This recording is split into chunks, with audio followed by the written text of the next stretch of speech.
Hey now, Judy Moulton, Grateful Mindset Properties Realty Radio host, broker in charge at Grateful Mindset Properties, buyer coach, and certified sellers expert in Western North Carolina and beyond.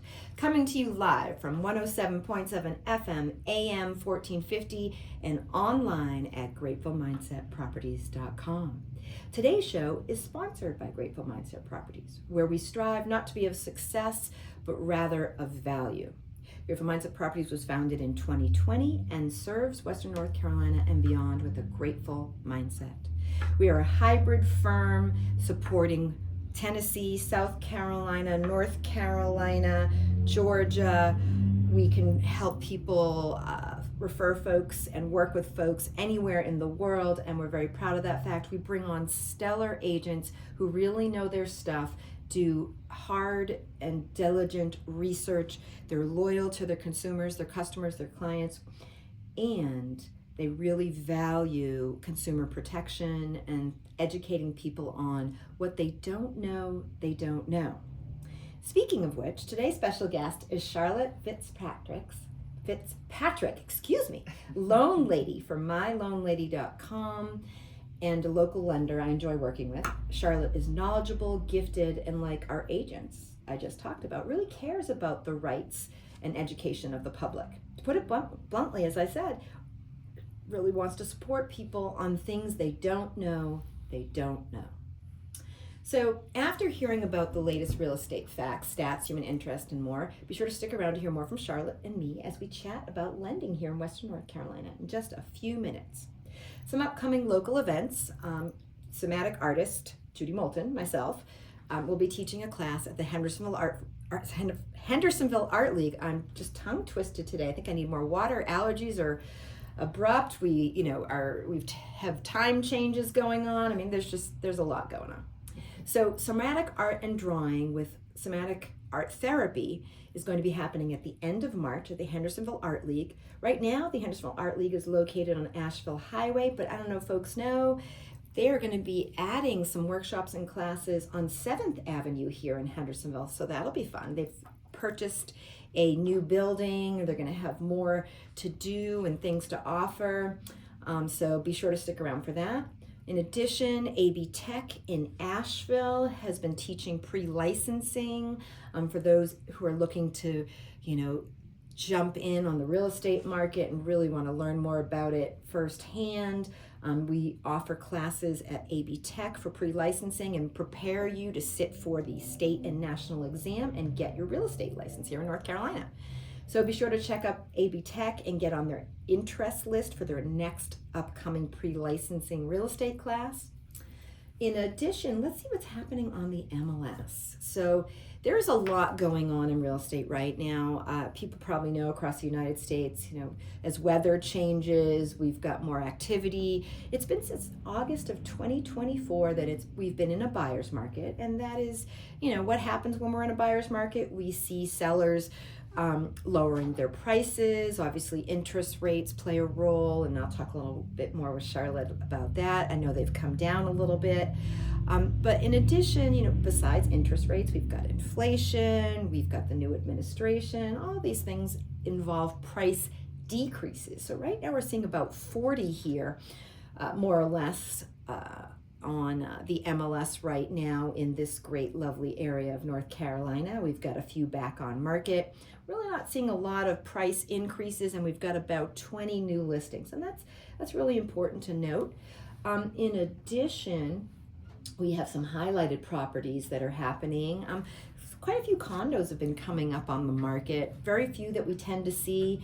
Cummings Cove, Kenmure, 3503. I know I talked about it last time on the show, but beautiful mountain views.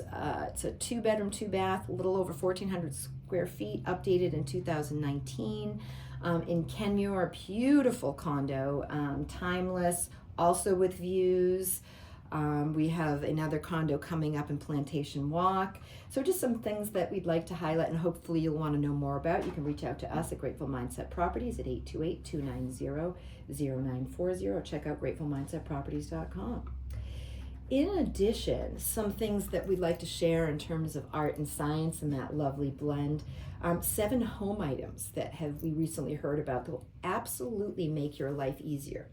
So AI is a big talk, and we're going to talk about that in a few moments, but a crumb that a dog hair vacuum can pick up. It was interesting. It was at a hair salon that we saw this iVac home touchless sensor activated vacuum, which can sweep up and pick up these big balls of hair. So if you imagine or visualize, hair in a hair salon or hair in your home. So if your Roomba is malfunctioning, check out the new iVac. Another one that we've been seeing as a highlighted item for home sellers and buyers is the Air Mega. It's this budget item that's has quality air that if you've got bad allergies, which we're dealing with right now as we're in this March area or March time and climate and so on, especially in Western North Carolina with the winds have been really strong, and so things are blowing off the trees, things are starting to bloom. So the Air Mega is this item that helps with air quality. Hidden trash can. It's this really cool trash can. It's called this hidden trash can that sits and empties your pet hair and does quite a few things. So another one to check out.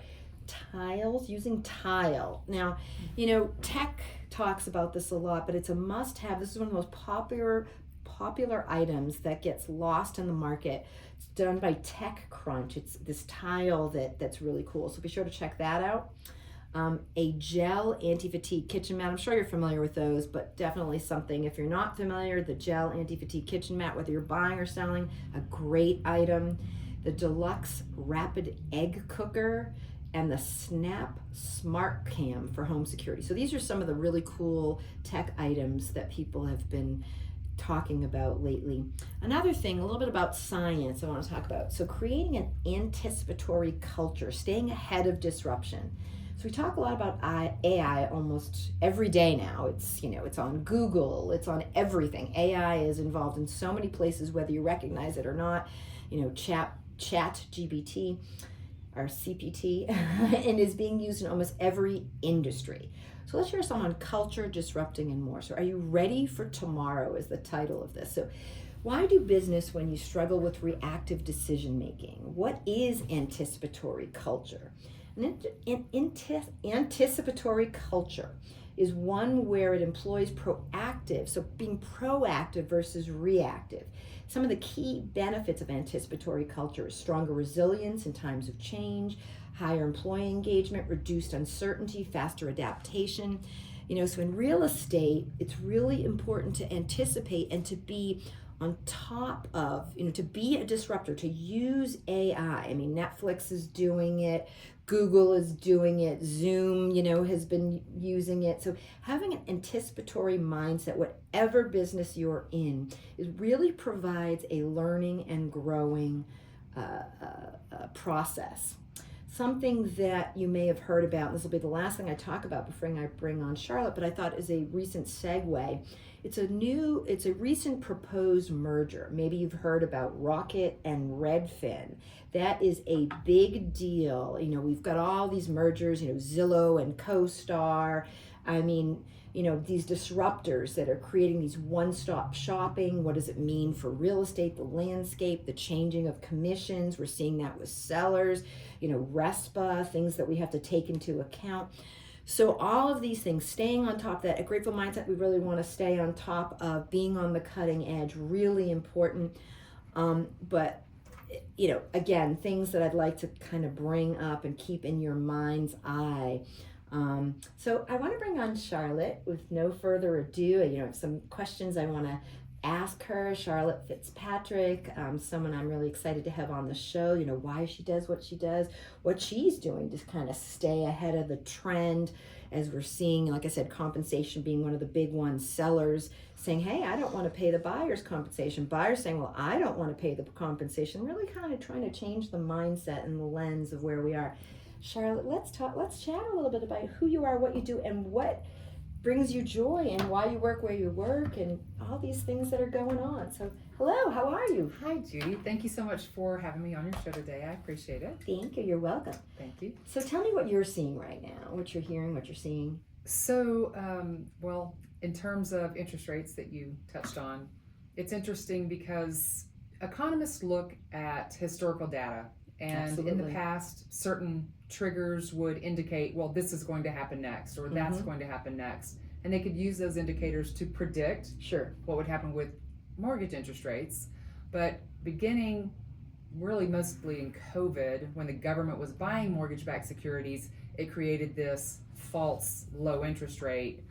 And then they stopped doing that, and now they're selling the mortgage-backed securities that they had bought. So there's just so much that's different in the market now than it ever used to be. So seller's market to buyer's market for sure. And the traditional things that we would see in the economy that we could say, hey, that's going to mean this will happen, it's just upside down. So it's very difficult to stay ahead of it, to know what's going to happen. We have certain expectations for what the economic news is going to be, and that's already priced into how mortgage-backed securities are trading. So it's obviously a very complex practice for economists to predict this, and over the last few years it's just they've all been wrong. So it's very difficult to know what's going to happen, and a volatile or uncertain political environment, the CFPB, CFPB, and then just policy changes, inflation, huge, consumer price index, consumer confidence, all these things play into how mortgage-backed securities trade, so it makes it very volatile. So at this time, we're around 6.5% interest rate, but there's some very big economic news happening as you and I are talking. So we'll see what happens in the next few days. We have had a little bit of a reprieve, but if you look at a 30-year average, we're right where we need to be. Rates would be on a 30-year. And it's not a flat. It looks like our mountains. It goes up and down, and doesn't may level off momentarily, but that's just sort of how money in general works, right? Absolutely, just like stock market. We see that going up and down. Yeah. But where we are between high fives and even up to 8.5 is 30-year average of where rates kind of are. So it's really not unhealthy where we are, honestly. Good. Well, that's really good to hear. So tell me a little bit more about you and My Loan Lady, Prime. You work for an organization that does a lovely newsletter. This is why I asked Ms. Charlotte to be on the show today. Tell me a little bit more about you, your background. I work for a company called Prime Lending. We are a mortgage lender. We are affiliated with a bank, and we can talk about that more later if you're interested in bankers versus brokers. But I've been with Prime Lending for 10 years now. I've been a lender since 2000, so I've seen a few things. I even took a little break and was a real estate agent for 3 years, and then came to Asheville area in 2013, and have been back in lending ever since then. So and been you've here seen a locally lot of changes then over the years. Oh, yes. I absolutely have. This area has changed a lot. So, but I'm very grateful to be here. Prime Lending, we're small here locally, but we are a national lender. So I know some of your listeners are nationwide. We can help people nationwide. Good. I can lend in almost every state, and I have coworkers who can do in other states where I can't. But the benefit to that is, if someone's moving here from somewhere else, sometimes it makes more sense to finance that home, to purchase this one. So there's just a lot of flexibility when you can lend in different states. There's sort of that all-in-one package, and one thing that we try to strive for too is hey, we try to be a one-stop shop as best we can within the legal ramifications of that, right? Yes. But yeah, no, that's wonderful. Well, and sometimes you have a seller moving out of the area, right? And they want to make sure they can buy a house where they're going, so we can also help with that.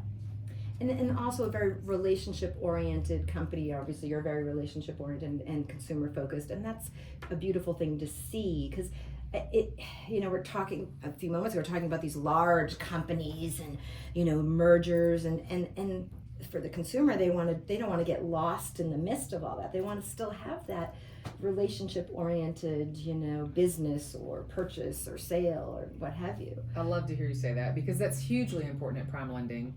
We do believe that we have national strength and we have over 400 products, but the whole mindset at Prime Lending is we have local experts to help you, local expertise, and that personal touch, individual. No two buyers are alike. You have to listen to what's important to them and help them meet their goals. where they are in life. We help everybody from the first-time home buyer to somebody building a $3 million property. So there's a lot of in between there. Got you. I know.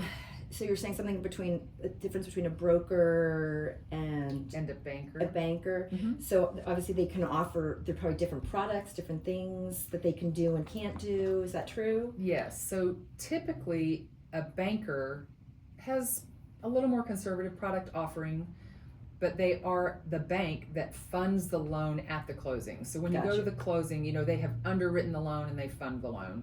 A broker is a situation where I'm a lender, I don't have a bank, but I have broker products. Another company is underwriting that loan and funding that loan at the closing table. Mm-hmm. Prime lending actually does both. The bulk of our business is the bank type. Sure. But we're not conservative and difficult in terms of underwriting guidelines. We, as a matter of fact, do a lot of things that other lenders can't do because we pilot programs with Freddie and Fannie and help more buyers get into more homes and approve people that can't get approved elsewhere because of these special programs that we're doing with Fannie and Freddie. So we have a lot available, but we also have the benefit of having internal processing and underwriting and closing and funding our own loans at the table. Mm-hmm. And then there's sometimes that people don't fit even the products that we have internally, mm-hmm. and we can broker out. So Prime Lending does both. Gotcha. So Fannie Mae, Freddie Mac, and more. Yeah, all the government loans. Gotcha. Yes. Gotcha. And then something else, I know you mentioned about the hurricane or some relief for that. So some local folks that might be concerned or listening or people purchasing, what have you. So yes, some of the programs that are available. And even since Helene happened to us, we've heard other parts of the country being affected by natural disasters. Sure. So this is a FHA product mm-hmm. called a 203H. Okay. And it is available for folks who've been displaced mm-hmm. because of a natural disaster. Mm-hmm. The benefit of this program is if you were a renter and the home you were renting or the apartment you're renting was destroyed, yeah, you can get 100% financing. Wow. FHA is normally 3.5% down, which isn't huge, but having 100% financing is very helpful when you've just gone through something like that. Are there any location requirements for that? There are not. So okay. If someone in Asheville decided, or in our Western North Carolina area, I just need to be, after all this, I got to be closer to my family, and they live somewhere else. You mm-hmm. do not have to purchase in mm-hmm. the area where the disaster occurred. You just have to have been displaced from your living situation. And there are similar loans for folks who already had a house and need a replacement or renovation. That's great. That's good to know. Thank you. Hopefully everybody heard that. And all the people from California could move here exactly. now. They can use that loan and come here. Weather happening in the middle of the country. Yes, all over the place. All over the place. So some other things that, let's see. I know there were some other things I wanted to talk to you about. I'm losing my train of thought here. Well, you had asked me what makes me different. Yes, thank you. So one of those things is we have those 400 products. Okay. And I'll do them all. A lot of loan officers find a niche and they don't want to get outside this zone. I don't want to work with first-time home buyers who need down payment assistance. That's a lot of work and it's really hard.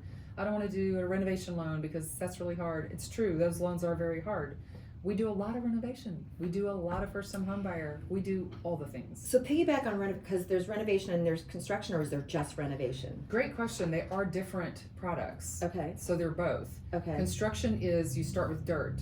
Okay. Renovation is you start with a structure that needs help. And it can be cosmetic help, or it can be the house is going to fall down if we don't renovate it.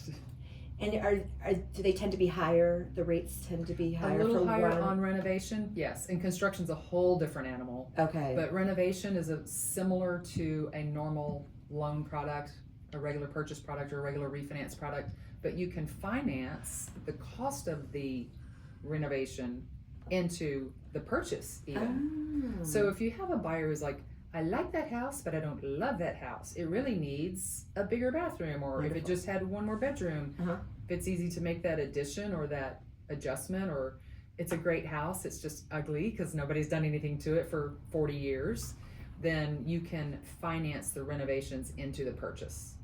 What about for licensed contractors? Or because I know since Helene, a lot of the focus has been less on new construction, more on remodeling, renovating, Yes. etc. And the plan is for the next 2 to 5 years. That I just was at a local government meeting. That's one of the things that is really happening. Their real focus is on, repair, cleanup, rebuild before they'll really push for any new construction. What are your thoughts on that? Is there any, do contractors get any, not breaks, but programs that allow them to be able to provide resources? So the renovation loans that are available typically require you involve a contractor. Mm-hmm. I couldn't typically give Judy Moulton a loan to go buy a house and here's $40,000 and let us know when you're finished. Sure. A contractor's involved. They get draws as work is complete. They get money to get started and then draws as work is complete. But that all happens after the closing. So the seller sells the property, the buyer has the property, and then those funds have been set aside to do the renovations. So typically it does involve a contractor. The only real difference for them is they're getting paid through a bank through a draw process. Sure. Instead of the client has cash to just pay as it goes. Excuse me, but it's always the client who's getting either of those loans. So there's not necessarily that the contractor can get any kind of benefit because they're doing the work. Okay. So those kind of loans where a contractor needs a loan, it would be a commercial. Yeah. Okay. And those rates are probably high too. And the whole approval process is totally different. Totally different. Got it. Yeah. When I say high, it just means higher than the conventional. So people listening, that's all I'm referencing. Okay, so let's see. So, my goodness, what else can we talk to Charlotte about? Sorry. Let's see. Let me think. Well, one of the other things that about me being able to do all those different products that I talked about, I like to say that my niche is that I don't have a niche. Okay. My specialty is that I don't specialize in any one thing. I don't turn away clients who are difficult to work with or maybe have some credit challenges. Can help them get organized. 90% of getting a mortgage is being organized. Mm-hmm. And a lot of times people think, oh, it's too early to talk to a loan officer. It's not. Because sometimes we need 6 months or a year to get people ready. But I'm willing to do that, work with people and help them.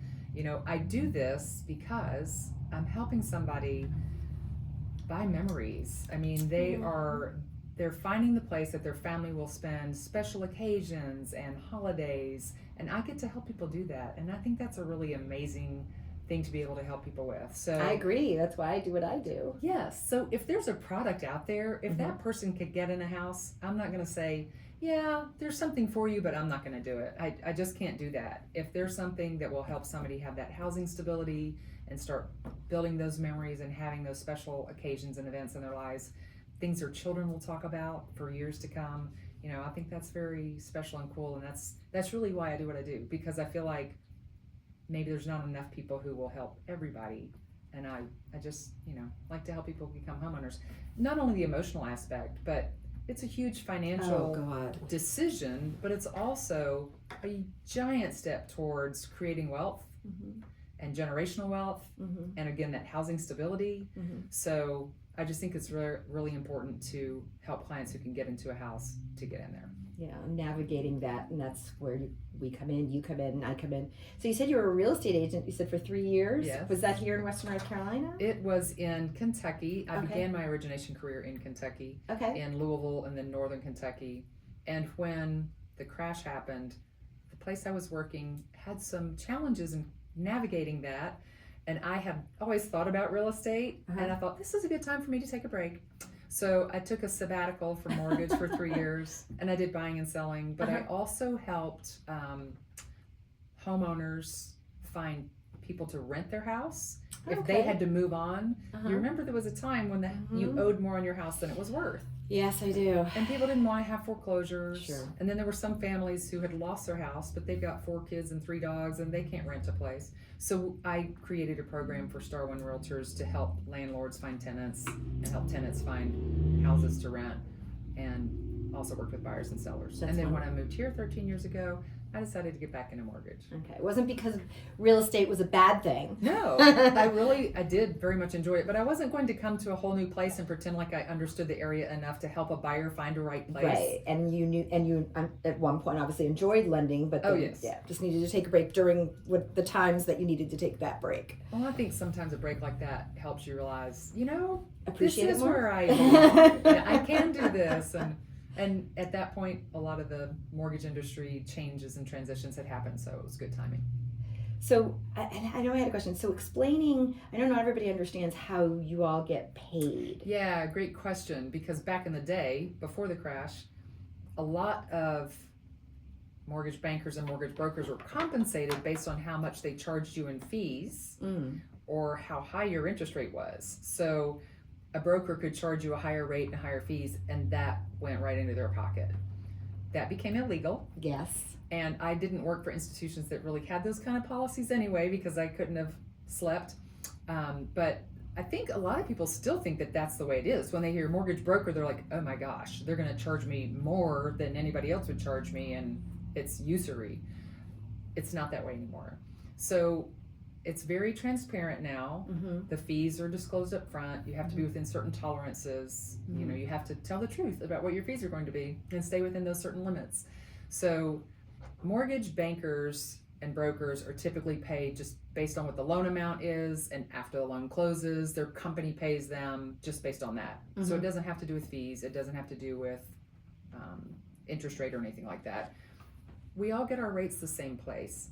So they're typically very close when you are comparing bankers and brokers. You're typically going to get a pretty similar interest rate no matter where you look.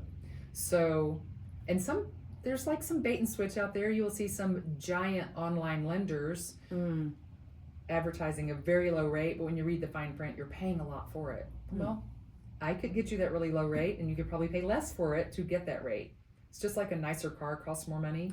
A nicer rate costs more money. So then origination fees, is that product based or is that sometimes company it is. based? Okay. Sometimes it is. So it's normally company based. We've decided we're going to charge origination. But there are some products, for example, the North Carolina Housing Down Payment Assistance Program, and do a lot of, that's going to carry a 1% origination. That's just kind of the nature of the beast on that product. But mostly it's the profit model of the company. These days, because of everything we have to go through, it costs about $13,000 to originate a mortgage loan. Wow. So the $1,200 or $1,400 fee that the lender charges you is just a drop in the bucket. It doesn't even really cover the processing and underwriting fees. Okay.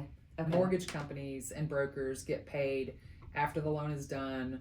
Someone is servicing the loan. Someone's buying that debt. That's how the mortgage company gets paid. So it's not based on fees, and it's not based on interest rate. It's based on things that the client really never sees. Got you. And one of the things I do with my clients, my buyers, is I tell them I believe in the power of three. So I say, okay, check with your local bank. They know your history. They may be able to offer a product that works for you. Credit union may offer something different, and then a local lender like yourself, and then compare that and see what, depending on what they can offer and what makes the most sense for you as the individual or family, etc., then make that choice accordingly. So yes, I'm glad we're talking about that. Another thing would be rate buy downs. I know that's something consumers don't always know about, and we talk about in the industry. Yes. So typically a rate buy down, it can be permanent or temporary. A permanent buy down just means, like I was saying, a nicer car costs more money. You can have a nicer rate, you pay more money, and now you have a lower rate for life. It's important to look at the cost of that and how does it really make sense based on how much it saves you each month. Right. A temporary buy down is in a higher interest rate environment. These become popular again. They've always been around.